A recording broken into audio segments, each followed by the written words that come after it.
Have you ever wondered why the road of faith sometimes feels paved with tears? Why following Christ doesn't always lead to comfort, but instead brings trials that test the very core of your soul? Many believers wrestle with this question. If God loves me, then why the afflictions? Why the storms? Why the heartbreaks? The Bible is clear. God is not absent in affliction.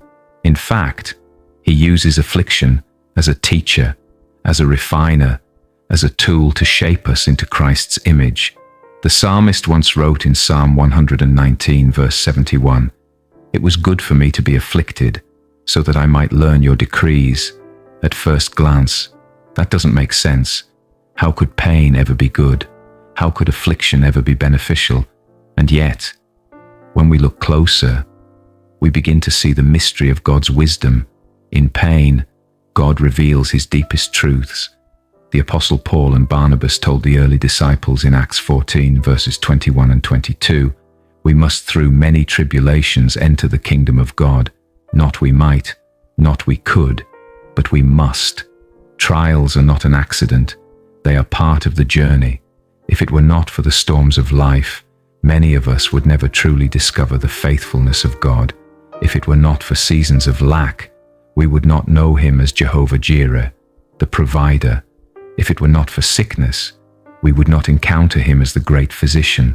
If it were not for loneliness, we would not taste the sweetness of His presence, the promise that says, "I will never leave you nor forsake you." Afflictions remind us of our weakness, but they draw us to God's strength. The book of James, chapter 1, verses 2 to 4 says, "Consider it pure joy whenever you face trials of many kinds, because you know that the testing of your faith produces perseverance. Let perseverance finish its work, so that you may be mature and complete, not lacking anything." Trials are not random. They are spiritual gymnasiums, places where endurance is built, where character is shaped, where faith grows strong. Think of a seed. Unless it is buried in the soil, pressed under the weight of the earth, broken open, it cannot grow into a tree. Affliction is that soil, dark, heavy, uncomfortable. But in that place, God is cultivating fruit. Sometimes we try to carry battles alone. We try to fix anxiety. We try to fix depression. We try to heal pain with our own strength, forgetting that we have a Savior who says in Matthew 11, verse 28, "Come to me, all you who are weary and burdened, and I will give you rest." Beloved, you don't have to carry it by yourself. You don't have to drown in sorrow. You don't have to fight alone. Jesus is near, as close as your next prayer, as near as your whisper, as present as your tears. But here is the key. We must call on Him. The blind man cried out, "Son of David, have mercy on me." And Jesus stopped. He will not pass you by.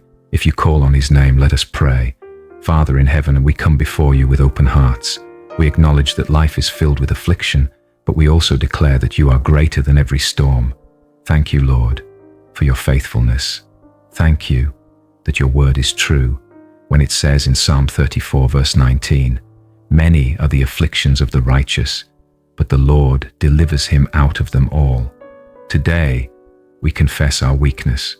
We confess that we are often impatient. We confess that sometimes we doubt your goodness.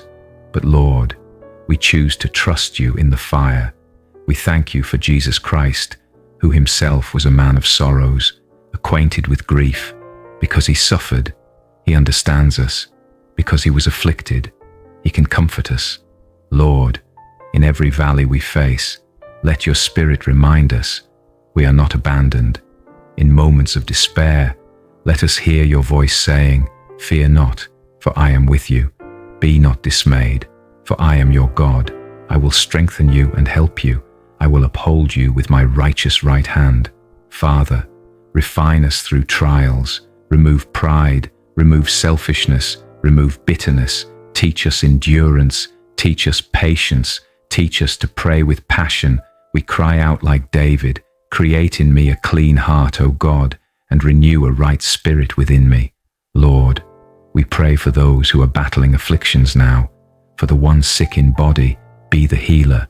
For the one who has lost everything, be the restorer. For the one who feels broken beyond repair, be the potter who makes all things new. Your word says in 2 Corinthians chapter 12 verse 9, "My grace is sufficient for you, for my power is made perfect in weakness." We declare today that in our weakness, you are strong. In our lack, you are enough. In our brokenness, you make us whole. Lord, empty us of the works of the flesh, anger, envy, pride, unforgiveness. Replace them with the fruits of the Spirit, love, joy, peace, patience, kindness, goodness, faithfulness, gentleness, self-control.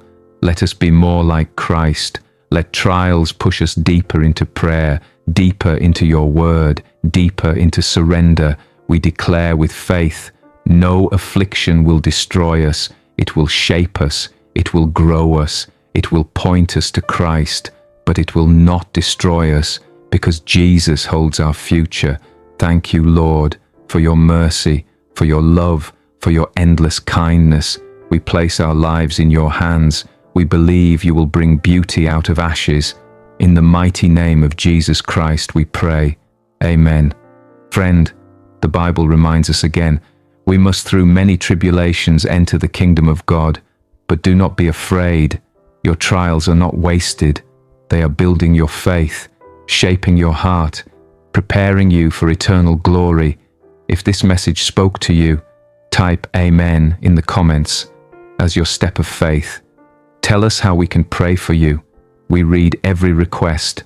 Make sure to subscribe and be part of this family of believers, and share this video so together we spread the gospel.